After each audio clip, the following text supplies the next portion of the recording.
Stock మార్కెట్లో intraday trading చేసే వారిలో 90% ట్రేడర్స్ అయితే డబ్బులైతే నష్టపోతున్నారు. ఇది నేను చెప్పడం లేదండి, సెబీ అయితే చెప్తుంది. మరి వాళ్ళని మార్కెట్ ఏమైనా మోసం చేస్తుందా, లేక వాళ్ళు చేసిన తప్పుల వలన వాళ్ళు లాస్ అవుతున్నారా? మరి రిమైనింగ్ 10% ఏం మ్యాజిక్ చేస్తున్నారు? Hello traders, welcome back to S M trader Telugu.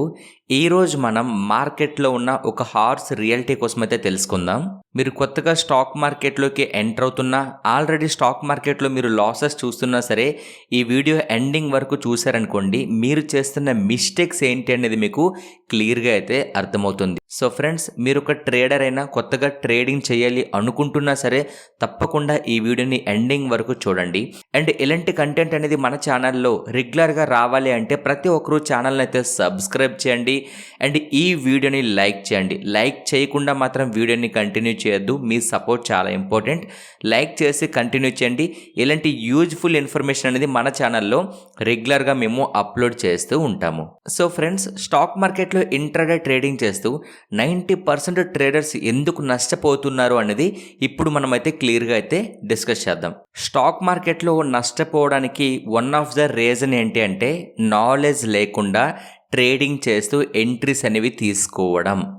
చూడండి, చాలామంది ఏం చేస్తారంటే సోషల్ మీడియాలో, ఇప్పుడు ఇన్స్టాగ్రామ్ అవ్వచ్చు, యూట్యూబ్లో అవ్వచ్చు, చాలామంది ఏం చేస్తారు, షార్ట్స్లో చూస్తారు, ఇంత డబ్బులు నేను స్టాక్ మార్కెట్ నుంచి సంపాదిస్తున్నాను, రోజుకి ₹1,00,000 సంపాదిస్తున్నా, ₹50,000 సంపాదిస్తున్నా, ₹10,000 సంపాదిస్తున్నా అని చెప్పి చాలామంది వీడియోస్ చూసి అరే స్టాక్ మార్కెట్లో ఈజీగా మనీ వస్తుంది కదా అని చెప్పి నాలెడ్జ్ లేకుండా స్టాక్ మార్కెట్లో ఎంటర్ అవుతూ, వాళ్ళకి ఏం తెలియదు, అసలు చార్ట్ ప్యాటర్న్స్ తెలియదు, సపోర్ట్ రెసిస్టెన్సీ అంటే ఏంటో తెలియదు, ఇండికేటర్స్ని బ్లైండ్గా ఫాలో అవుతూ, ఇప్పుడు చాలా వీడియోస్ ఉన్నాయి కదా ఇండికేటర్స్ రిలేటెడ్గా, సో అవి బ్లైండ్గా ఫాలో అయితే మనకి రూపాయి కూడా రాదు కదా.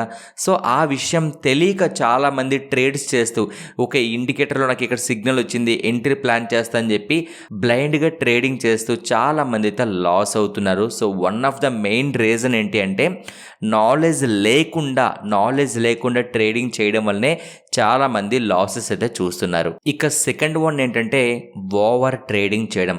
ఫ్రెండ్స్, ఇక్కడ ఈ కేటగిరీ ఎలా ఉంటుందంటే వీళ్ళకి ట్రేడింగ్ అంటే ఒక ఐడియా ఉంటుంది, ఓకే ఇలా చేయాలని, కానీ మిస్టేక్ ఎక్కడ చేస్తారు అంటే ఓవర్ ట్రేడింగ్ చేస్తారు. ఫర్ ఎగ్జాంపుల్గా ఈరోజు మార్కెట్లో ఒక ట్రేడ్లోకి ఎంటర్ అయ్యారు, ఎంట్రీ తర్వాత వాళ్ళు లాస్ అయ్యారనుకోండి, ఆ లాస్ని ఎలా కవర్ చేయాలి అని చెప్పి ఇంకొక ట్రేడ్ చేస్తారు.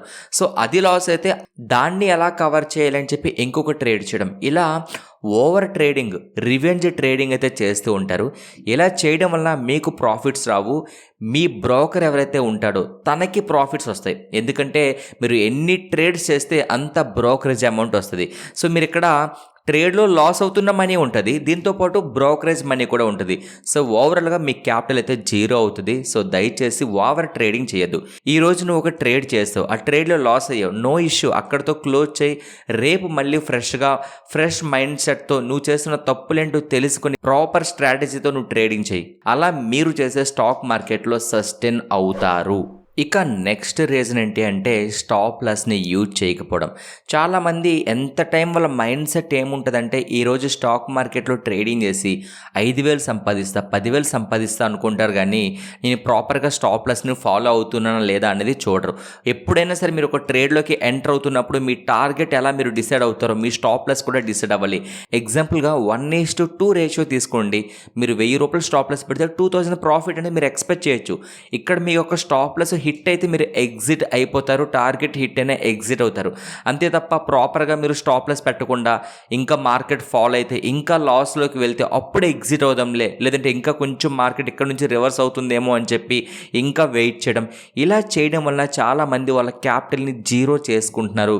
దయచేసి ప్రాపర్గా మీరు స్టాప్ లాస్ని ఫాలో అవ్వండి. ఇక నెక్స్ట్ వన్ ఏంటంటే రిస్క్ మేనేజ్మెంట్ని ఫాలో అవ్వకపోవడం అండి.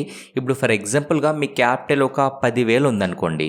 సో ఈ 10,000కి 1 డేకి నేను ఎంత నష్టపోయినా పర్లేదు, ఎంత లాస్ నేను తీసుకోవచ్చు అన్నది ప్లాన్ చేయాలి. మీరు 1 మంత్ ట్రేడింగ్ ఎలా చేయాలని చెప్పి ఆలోచించాలి, కానీ 10,000 తీసుకొచ్చి ఒక్క రోజులోనే 5,000 6,000 మీరు స్టాప్ లాస్ పెట్టుకొని మీరు ట్రేడింగ్ చేస్తున్నారు అంటే మీరు స్టాక్ మార్కెట్లో ఎలా సస్టైన్ అవుతారు? 2 ట్రేడ్స్ లాస్ అయితే మీ క్యాపిటల్ 0 అవుతుంది. మరి ఇలాంటి మిస్టేక్స్ మీరు చేసేటప్పుడు స్టాక్ మార్కెట్లో ఎలా సస్టైన్ అవ్వగలరు చెప్పండి? ఎప్పుడైనా గుర్తుపెట్టుకోండి, మీరు మార్కెట్లోకి ఒక 30,000 తీసుకొచ్చారు. ఓవరాల్గా మీరు క్యాలిక్యులేషన్ ఎలా వేయాలంటే మార్కెట్లో ఎన్ని వర్కింగ్ డేస్ ఉంటాయి. ఫర్ ఎగ్జాంపుల్గా ఒక 22 23 ఉన్నాయనుకోండి, ఎందుకంటే సాటర్డే సండే తీసేయాలి కదా. ఈలోపు పబ్లిక్ హాలిడేస్ ఏమైనా ఉంటే మనం చెప్పలేము, మార్కెట్ హాలిడేస్ కొన్ని ఉంటాయి లేకపోతే లేవు. అలా కాకుండా ఒక 20 డేస్ మీరు యావరేజ్గా తీసుకున్నా సరే, అప్పుడు మీరేం చేయాలి, 30,000ని డివైడెడ్ బై 20 చేయండి. అప్పుడు 1 డేకి మీ రిస్క్ ఎంత అనేది మీకు తెలుస్తుంది. సో అలా ప్లాన్ చేసుకుని ఆ 1 డే రిస్క్ మీరు రీచ్ అయితే ఆ రోజు ట్రేడింగ్ ఇంకా ఆపేయాలి. అంతే తప్ప మీరు తీసుకొచ్చిన క్యాపిటల్లోని ఒక 5,000 10,000 మీరు స్టాప్ లాస్లు పెడితే ఒక 2-3 ట్రేడ్స్ మీరు చేశారనుకోండి, మీ క్యాపిటల్ 0 అయిపోతుంది. సో మార్కెట్ ఏటీఎం మెషిన్ కాదండి. మీకు 5,000 కావాలంటే 5,000, 10,000 కావాలంటే 10,000 రావడానికి మీరు లాసెస్ కూడా అవుతారు. సో ఇది మీ మైండ్లో ఉండాలి. ఇప్పుడు నేను ట్రేడ్లోకి ఎంటర్ అవుతున్నానంటే నేను లాస్ కూడా అయ్యే అవకాశం ఉంది కదా అనేది మీ మైండ్లో ఎప్పుడైతే వస్తుందో అప్పుడే మీరు ప్రాపర్గా రిస్క్ మేనేజ్మెంట్ని ఫాలో అవుతారు. ఇక next reason, most important reason అంటే ఇది చాలా సిల్లీగా అనిపిస్తుంది, కానీ మార్కెట్లో 70% లాస్ అవడానికి మెయిన్ రీజన్ ఇదే. 30% strategies, stop loss, risk management ఇవన్నీ అయితే 70% ఎమోషన్స్ వల్లే లాస్ అవుతూ ఉంటారు. చాలామంది కూడా ఎమోషన్స్ వలన మాత్రమే లాస్ అయ్యే వాళ్ళు చాలామంది ఉన్నారు. ఎగ్జాంపుల్గా లాస్ వచ్చింది అనుకోండి. సో లాస్ వచ్చేటప్పుడు మీ మైండ్ సెట్ ఏం చెప్తుంది, లేదు ఇంకొక ట్రేడ్ చేసి ఆ లాస్ని రికవరీ చేద్దామని చెప్పి మీరు ఎమోషనల్లీ వీక్ అవుతూ డెఫినెట్లీ మీరు ఇంకొక ట్రేడ్ చేస్తారు, ఆ ట్రేడ్లో కూడా మీరు లాస్ అవుతారు. ఇంకొక ట్రేడ్ చేస్తారు, ఆ ట్రేడ్లో కూడా లాస్ అవుతారు. అలాంటి తప్పులు మనము చెయ్యకూడదు. ఇక నెక్స్ట్ వన్, ఫియర్. భయం వలన కూడా చాలామంది లాస్ అవుతారు. ఎగ్జాంపుల్గా మీకు ఒక స్ట్రాటజీ ఉంది. స్ట్రాటజీ అంటే ఏంటి? సింపుల్గా చెప్పాలంటే ఎక్కడ ఎంట్రీ అవ్వాలో మీకు తెలుసు, మీ స్టాప్ లాస్ ఎక్కడ పెట్టాలో తెలుసు, టార్గెట్ ఎంత పెట్టుకోవాలో తెలుసు. ఈ 3 కలిస్తేనే స్ట్రాటజీ అవుతుంది. అంతే తప్ప ఎంట్రీ తెలిస్తే స్ట్రాటజీ అవ్వదు, టార్గెట్ తెలిస్తే స్ట్రాటజీ అవ్వదు, స్టాప్ లాస్ తెలిస్తే స్ట్రాటజీ అవ్వదు. 3 కంబైన్డ్గా మీకు తెలియాలి. అంటే మీరు ఇక్కడ ప్రాపర్గా మీరు ఎంట్రీ తీసుకుంటున్నారు. ఎక్కడ ఎంటర్ అవ్వాలో మీకు తెలుసు. ఓకే, ఈ లెవెల్ బ్రేక్ అయితే నేను ఎంట్రీ తీసుకున్నారు. ఇన్ కేస్ వరస్ట్ కేసులో మార్కెట్ ఇక్కడ నుంచి ఫాల్ అయితే ఇక్కడ నేను ఎగ్జిట్ అవుతాను. లేదు ఇక్కడ నుంచి మార్కెట్ రైజ్ అయితే ఇంత ప్రాఫిట్, ఇక్కడ ఈ లెవెల్ దగ్గర రెసిస్టెన్సీ ఉంది కాబట్టి ఇక్కడ ప్రాఫిట్ని బుక్ చేసుకుంటాను. ఇది కదా స్ట్రాటజీ. సో ఫియర్ వల్ల ఏమవుతుంది అంటే మీరు స్ట్రాటజీని ఫాలో అవుతున్నారు ఓకే, బట్ అక్కడ టార్గెట్ రీచ్ అవ్వట్లేదు, స్టాప్ లాస్ రీచ్ అవ్వట్లేదు, మధ్యలో ఎగ్జిట్ అయిపోతున్నారు. ఇది కరెక్ట్ కాదు. స్టాప్ లాస్ అయితే అవ్వనివ్వండి. స్టాక్ మార్కెట్లో లాస్ అనేది కామన్ అండి. దాన్ని మీరు యాక్సెప్ట్ చేయకపోతే మీరు స్టాక్ మార్కెట్లో సస్టైన్ అవ్వలేరు. కానీ ఈరోజు లాస్ అయ్యారు ఓకే, రేపు లాస్ అయ్యారు ఓకే, ఎల్లుండి మీరు 1:2 ప్రాఫిట్స్ని బుక్ చేయగలిగితే ఈ లాస్ అక్కడ కవర్ అయిపోతుంది. సో ఎప్పుడు కూడా మీరు మంత్ ఎండ్ అయ్యేసరికి మీరు ప్రాఫిటబుల్గా ఉన్నారా లేదా అన్నదే ఇంపార్టెంట్. ఇక నెక్స్ట్ ఇంపార్టెంట్ ఏంటంటే గ్రీడ్. ఇది చాలా ఇంపార్టెంట్ అండి. ఇది ఎలా అంటే చూడండి, మీకు ప్రాఫిట్ మీరు అనుకున్నది 1:2 రేషియో, అంటే మీరు ప్రాపర్గా ఈ లెవెల్ దగ్గర ఎగ్జిట్ అవ్వాలని చెప్పి మీరు డిసైడ్ అయ్యారు. కానీ చాలామంది ఏంటంటే ఆ లెవెల్కి రీచ్ అయిన తర్వాత కూడా మీకు తెలుసు ఈ లెవెల్ దగ్గర ఎందుకు ఎగ్జిట్ అవ్వాలంటే మీరు ఆల్రెడీ అనాలిసిస్ చేసి ఉంటారు, ఇక్కడ ప్రాపర్గా రెసిస్టెన్సీ ఉంది, ఇక్కడ నుంచి మార్కెట్ రివర్స్ అవ్వచ్చేమో అని చెప్పి మీరు ఒక స్ట్రాటజీగా ఇక్కడ ఎగ్జిట్ అవుదాం అనుకుంటారు. ఎప్పుడైతే మార్కెట్ ఆ లెవెల్కి రీచ్ అవుతుందో అప్పుడు మీ మైండ్ ఏం చెప్తుందంటే లేదు ఇంకా మార్కెట్ పైకి వెళ్తుందేమో. సో ఇక్కడ ప్రాఫిట్ని బుక్ చేయకుండా మీరు ఇంకా వెయిట్ చేస్తారు. సో ఇప్పుడు ఏమవుతుంది, మార్కెట్ సడన్గా అక్కడ రిజెక్ట్ అయింది అనుకోండి, మీ ప్రాఫిట్ కొంచెం తగ్గుతుంది. సో ప్రాఫిట్ తగ్గినప్పుడు కూడా మీకు అర్థం అవ్వాలి కదా, అప్పుడు కూడా ఇంకా వెయిట్ చేస్తారు. ఎందుకు అంటే లేదు మార్కెట్ మళ్ళీ రివర్స్ అవుతుంది, నాకు డబ్బులు వస్తాయి అని చెప్పి. సో అందుకే స్టాక్ మార్కెట్లో ఎమోషన్స్ అనేవి చాలా ఇంపార్టెంట్. 70% సైకాలజీతోనే మార్కెట్లో మీరు ట్రేడింగ్ అయితే చేయాల్సి ఉంటుంది. ప్రాపర్గా ఎంత స్ట్రాంగ్గా ఉండాలి అంటే లాస్ వచ్చినా యాక్సెప్ట్ చేయి, అండ్ ప్రాఫిట్ వచ్చినా సరే మీరు యాక్సెప్ట్ చేయి. ప్రాఫిట్ వస్తే యాక్సెప్ట్ చేయడం ఏంటి అని అనుకోవచ్చు. చాలామంది ఏంటంటే ప్రాఫిట్ దగ్గరికి వెళ్తున్నప్పుడు భయపడి ఎగ్జిట్ అయిపోతారు. అలా చెయ్యొద్దు, వెయిట్ చేయండి. స్టాప్ లాసా ప్రాఫిట్ ఏదో ఒకటే జరగాలి మార్కెట్లో, అంతే తప్ప మధ్యలో ఎగ్జిట్స్ అనేవి చెయ్యొద్దు. అండ్ నెక్స్ట్ రీజన్ చాలా ఇంపార్టెంట్ అండి, టిప్స్ అండ్ టెలిగ్రామ్స్ని ఫాలో అవ్వడం. టెలిగ్రామ్ అనే కాదు ఇక్కడ మెన్షన్ చేసేది, యూట్యూబ్ అవ్వచ్చు, వాట్ ఎవర్. ఫ్రెండ్స్ ఎప్పుడైనా సరే ఎవరైనా వీడియోస్ పోస్ట్ చేస్తున్నారు, ఇప్పుడు నేనే ఉన్నాను టెలిగ్రామ్లో కాల్స్ ఎగ్జాంపుల్ నేను ఇచ్చాను అనుకోండి, ఇప్పుడు నా కాల్స్ మీరు ఫాలో అయ్యారు, దానివల్ల లాసెస్ అయ్యే అవకాశాలు ఉంటాయి. ఎందుకంటే నా మైండ్ సెట్ వేరు ఉంటుంది. ఇప్పుడు నేను మార్కెట్ని ఎలా చూస్తున్నానో అలానే కాల్ ఇవ్వగలుగుతాను, అంతే తప్ప మీ మైండ్ సెట్ని బేస్ చేసుకుని నేను కాల్ ఫస్ట్ ఇవ్వలేను. ఇకపోతే నాకు నాలెడ్జ్ ఉందా లేదా అనేది మీకు ప్రాపర్గా తెలియదు. ఇది మోస్ట్ ఇంపార్టెంట్ రీజన్. ఎగ్జాంపుల్గా నా వలన మీకు మనీ వచ్చినా సరే ఒక 1 month 2 months తర్వాత నేను కాల్స్ ఇవ్వట్లేదు అనుకోండి, ఎగ్జాంపుల్గా అనుకుందాం. అప్పుడు మీరు ఎలా ట్రేడ్ చేస్తారు? మార్కెట్లో మీరు ఎలా సస్టైన్ అవుతారు? అప్పుడు మీ క్యాపిటల్ పోతుంది కదా. లేదు నాకు ప్రాపర్గా నాలెడ్జ్ లేదు, నేను కాల్స్ ఇచ్చాను, అలా చూసుకున్నా సరే మీ మనీ పోతుంది కదా. అందుకే స్టాక్ మార్కెట్లో నేను చెప్పేది ఏంటంటే, మీరు ఎక్కడైనా కోర్సెస్ అవ్వచ్చు, వాట్ ఎవర్ మీరు నేర్చుకొని మీరు ప్రాపర్గా బ్యాక్ టెస్ట్ చేసి అది వర్క్ అవుతుందా లేదా అని చూసి మీరు ఓన్గా ట్రేడ్ చేయడం బెటర్ ఆప్షన్ అండి. కాల్స్పై డిపెండ్ అవ్వడం అయితే కరెక్ట్ కాదు అనేది నా ఒపీనియన్. ఇక నెక్స్ట్ వన్ ఏంటంటే ప్రాపర్గా స్ట్రాటజీ లేకపోవడం అండి. చాలామందికి ప్రాపర్గా స్ట్రాటజీ ఉండదు. మార్కెట్లో 2 green candles కనిపిస్తే ఎంట్రీ, 2 red candles కనిపిస్తే ఎగ్జిట్, లేదంటే ఇక్కడ నుంచి మార్కెట్ న్యూస్ బేస్గా ట్రేడ్ చేయడం. అరే ఇక్కడ నుంచి మార్కెట్ పెరుగుతుందిలే, ఈరోజు పాజిటివ్ న్యూస్ ఉంది అంటే మీలాంటి వాళ్ళని ఎప్పుడు లాస్ చేయించాలని చెప్పి బిగ్ ప్లేయర్స్ అనేవాళ్ళు రెడీగా ఉంటారు. సో మార్కెట్లో పాజిటివ్ ఇన్ఫర్మేషన్ ఉంది కదా అని చెప్పేసి మీరు ఎంట్రీ తీసుకున్నా సరే లాస్ అవుతుంది. సో అందుకే ప్రాపర్గా స్ట్రాటజీ అనేది మనకు ఉండాలి. ప్రైస్ యాక్షన్ లేదనుకుంటే సపోర్ట్ రెసిస్టెన్సీ అవ్వచ్చు, చార్ట్ ప్యాటర్న్స్ అవ్వచ్చు, వాట్ ఎవర్, ప్రాపర్గా మీకు ఒక స్ట్రాటజీ ఉండాలి. స్ట్రాటజీ ప్రకారంగానే ఎంట్రీస్ అనేవి ప్లాన్ చేయాలి. బ్లైండ్గా ఇలా జరుగుతుందేమో అని మాత్రం ఎప్పుడు కూడా ట్రేడ్స్ అయితే చేయకూడదు. ఇక నెక్స్ట్ రీజన్ ఏంటంటే మార్కెట్ ట్రెండ్ని ఇగ్నోర్ చేయడం అండి. ఫ్రెండ్స్ ఎప్పుడైనా గుర్తుపెట్టుకోండి, మార్కెట్లో 3 type ఆఫ్ ట్రెండ్స్ ఉంటాయి. Up trend, down trend, side వేస్ ట్రెండ్. అప్ ట్రెండ్లో బై సైడ్ మీకు ఆపర్చునిటీ వస్తేనే ట్రేడ్ చేయాలి. సెల్లింగ్ సైడ్ మీకు ఎంట్రీస్ కనిపిస్తున్నా మీరు పట్టించుకోకూడదు. అదేవిధంగా డౌన్ ట్రెండ్లో మీకు సెల్ సైడ్ ఎంట్రీస్లో మాత్రమే ట్రేడ్ చేయాలి. మీకు బయ్యింగ్లో ఎంట్రీస్ కనిపిస్తున్నా సరే మీరు రెస్పాండ్ అవ్వకూడదు.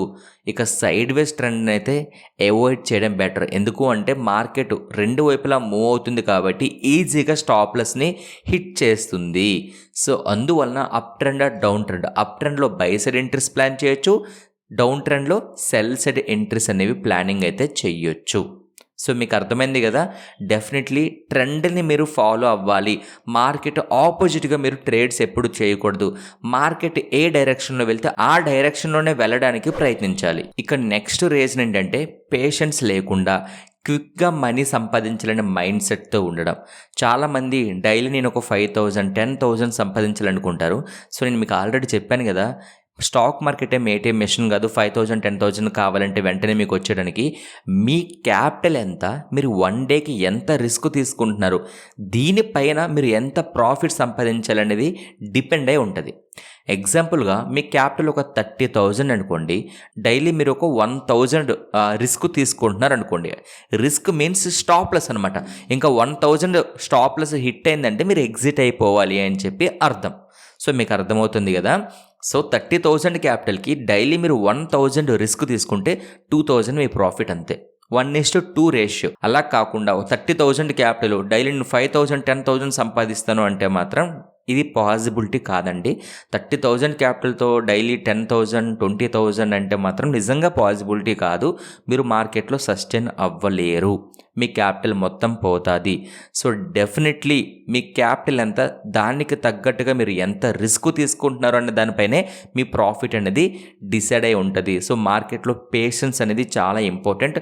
మీరు ప్రతి డే కూడా పేషెన్స్గా ఒక 500 1,000 సంపాదిస్తూ మెల్లమెల్లగా క్యాపిటల్ని పెంచుకుంటూ వెళ్ళాలి తప్ప ప్రతిరోజు నాకు ఒక 5,000 కావాలి 10,000 కావాలంటే చాలా కష్టం. ఇక ఫైనల్ వన్ ఏంటంటే లెర్నింగ్ని స్కిప్ చేయడం.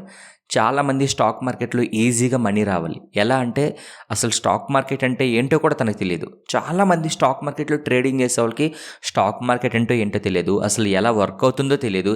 ఈ బై సెల్ అసలు ఏం తెలియదు. బట్ తను ఏంటంటే ఈజీగా స్టాక్ మార్కెట్ నుంచి డబ్బులు సంపాదించాలి.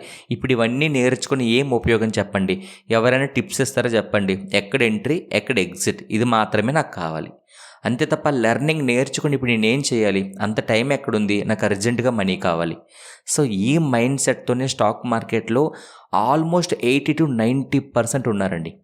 అంతే తప్ప ఇది స్టాక్ మార్కెట్, ఓకే ఇక్కడ మనము ఇలా ప్లాన్ చేయాలి, ఇవి సపోర్ట్ రెసిస్టెన్సీ, ఇది ట్రెండ్ ఐడెంటిఫికేషన్, ఈరోజు మార్కెట్ రిలేటెడ్గా ఈ అప్డేట్స్ ఉన్నాయి, సో జియో పొలిటికల్ టెన్షన్స్ ఉన్నాయి, ఆయిల్ ప్రైజెస్ పెరుగుతున్నాయి, వార్స్ జరుగుతున్నాయి, సో ట్రంప్ టారిఫ్ని పెంచుతున్నాడు, ఇది మార్కెట్కి నెగిటివ్ కదా. సో ఇలా మనకి ప్రాపర్గా నేర్చుకుందాం, ఈ న్యూస్ని ఫాలో అవుదాం, బ్లైండ్గా ట్రేడ్స్ చేయొద్దు, ఇండికేటర్స్ని ఫాలో అవ్వద్దు. సో ఇదేం లేదు, సింపుల్గా నాకు టిప్స్ కావాలంతే. మీరు ఎంట్రీస్ చెప్తారా చెప్పండి, నేను వెంటనే అందులో నేను జాయిన్ అవుతాను, నేను మనీ సంపాదిస్తాను. ఇది కాదండి, ప్రతి ఒక్కరు లెర్నింగ్, ప్రతి ఒక్కరు స్టాక్ మార్కెట్ అంటే ఏంటో నేర్చుకుని ప్రాపర్గా, మీరు లాస్ అయినా పర్లేదు, మీరు నేర్చుకుంటూ లాస్ అయినా సరే ఎప్పుడో ఒకరోజు స్టాక్ మార్కెట్ నుంచి డబ్బులు సంపాదిస్తారు. కానీ టిప్స్ని బేస్ చేసుకుంటే ఏ రోజు మీరు స్టాక్ మార్కెట్ నుంచి డబ్బులు అయితే సంపాదించలేరు. సో ఫ్రెండ్స్, మీకు అర్థమైంది కదా. ఈ 10 రీజన్స్ మీరు గుర్తుపెట్టుకోండి. ఈ 10 రీజన్స్ మీరు ఫాలో అవ్వకుండా ట్రేడ్ చేస్తే నష్టపోతారు. మరి 90% నష్టపోతున్న 10% సక్సెస్ అవుతున్నారు కదా. మరి వాళ్ళు ఎలా సక్సెస్ అవుతున్నారు అంటే రిస్క్ మేనేజ్మెంట్ని ప్రాపర్గా ఫాలో అవుతారు. ఈ రోజు నాది 500 రిస్క్ అనుకోండి, అది ఎప్పుడైతే నేను లాస్ అయిపోతానో ఆ రోజు ట్రేడ్ని క్లోజ్ చేస్తారు. రోజుకి 1 ట్రేడా 2 ట్రేడ్స్ ఇంతే. ఇంతకు మించి 2 ట్రేడ్స్ని క్రాస్ చేసైతే ఎప్పుడు కూడా సక్సెస్ పర్సన్ ఎప్పుడు కూడా 2 ట్రేడ్స్ అబోవ్ అయితే మ్యాక్సిమం చేయడు. ఇంకా తను మరీ మార్కెట్లో ఇంకా ఫుల్ ఎక్స్పర్ట్ అనుకోండి, ఓకే తను హ్యాండిల్ చేయగలిగితే ఓకేనండి.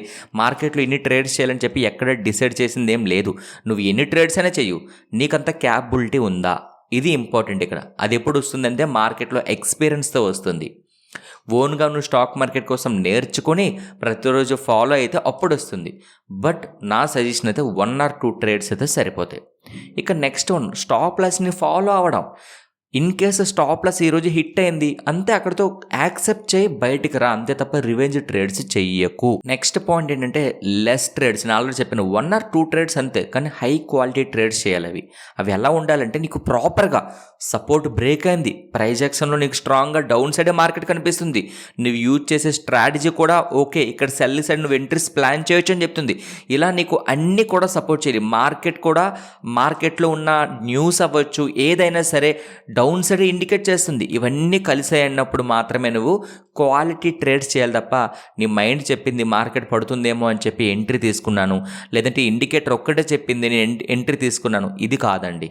ప్రాపర్గా మీ దగ్గర రీజన్స్ ఉండాలి, అప్పుడైతే ఒక క్వాలిటీ ట్రేడ్ అవుతుంది. ఆ ట్రేడ్ మాత్రమే చేయాలి. నెక్స్ట్ వన్, ఎమోషన్స్ని కంట్రోల్ చేయడం. నేను ఆల్రెడీ చెప్పాను కదా, లాస్ వచ్చినా యాక్సెప్ట్ చేయి, ప్రాఫిట్ వచ్చినా యాక్సెప్ట్ చేయి, ఎక్కువ అత్యాశకు పోవద్దు. ఎమోషన్స్ని కంట్రోల్ చేసుకుని ట్రేడింగ్ అయితే ఈ 10% అయితే చేస్తారు. అండ్ నెక్స్ట్ వన్, పేషెన్సీని అయితే ఫాలో అవుతారండి. చాలా ఓపిక్గా ఉంటారు మార్కెట్లో, అంత ఫాస్ట్గా దేనికి రియాక్ట్ అవ్వరు. ఓపిక్గా స్టాప్ లాస్ వచ్చినా ఓకే, టార్గెట్ వచ్చినా ఓకే అని చెప్పి ఓపిక్గా ఉంటారు తప్ప నేను 1 డేలోనే ఇంత డబ్బు సంపాదించాలి, లక్షలు సంపాదించాలి, కోట్లు సంపాదించాలని చెప్పి వాళ్ళ క్యాపిటల్ని ఎప్పుడు రిస్క్లో పెట్టుకోరు. ప్రాపర్గా నా క్యాపిటల్ ఇంత, సో 1 డే రిస్క్ నాది ఇది, ఎప్పుడైతే ఈ రిస్క్ నేను క్రాస్ అవుతానో, ఎప్పుడైతే ఈ రిస్క్కి నేను రీచ్ అవుతానో అక్కడితో నా ట్రేడ్స్ అన్ని క్లోజ్.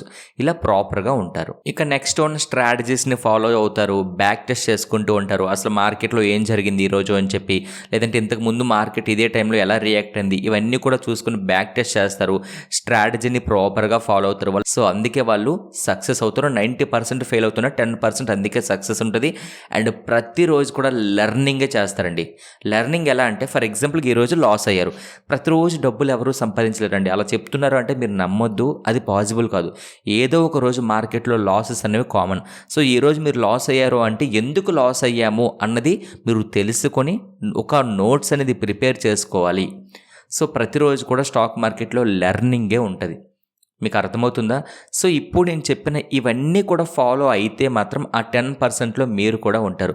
సరే మీరు చెప్పండి, మీరు డెఫినెట్లీ ఇవన్నీ ఫాలో అవుతూ స్టాక్ మార్కెట్లో లాస్ అవుతున్నారా? స్ట్రాటజీని ఫాలో అవ్వాలి, స్టాప్ లాస్ని ఫాలో అవ్వాలి, మనీ మేనేజ్మెంట్ని ఫాలో అవ్వాలి, ఎలాంటి ఎమోషన్స్ కూడా మీ దగ్గర ఉండకుండా స్ట్రాంగ్గా ఉండాలి. ఇవన్నీ ఇప్పుడు మనం మాట్లాడుకున్న ప్రతి ఒక్కటి మీరు ప్రాపర్గా ఫాలో అవుతూ కూడా లాస్ అవుతున్నారా? ఒకసారి కామెంట్స్లో మీరు తప్పకుండా చెప్పండి. లేదు మీరు లాసెస్ అవుతున్నారు అంటే ఎందుకు అవుతున్నారు అనేది కూడా కింద కామెంట్లో అయితే తప్పకుండా మీ ఒపీనియన్ అయితే షేర్ చేయడానికి ప్రయత్నించండి. సో ఫ్రెండ్స్, చూశారు కదండి, ఇది ఈరోజు వీడియో. ఇలాంటి వీడియోస్ కోసం అయితే మన ఛానల్ని సబ్స్క్రైబ్ చేయండి, ఛానల్ని రెగ్యులర్గా ఫాలో అవ్వండి, వీడియోని లైక్ చేయడం అయితే మర్చిపోవద్దు. Thank you so much friends.